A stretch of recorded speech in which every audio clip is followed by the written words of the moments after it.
Hey, I'm Katie with WTI, and this little action figure that you see right here is the next hot thing in 3D printing. This is a T13 action figure, and it has different points of movement.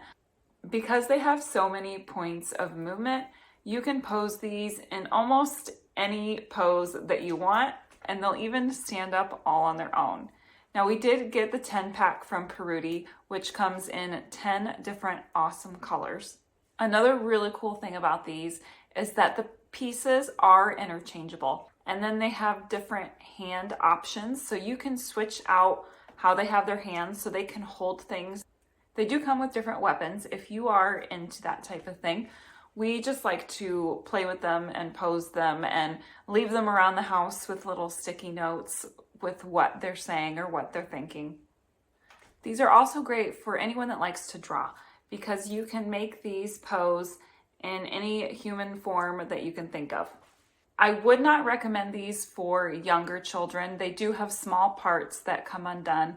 Overall, these have been great action figures for both my son and my daughter, and that's our point of view.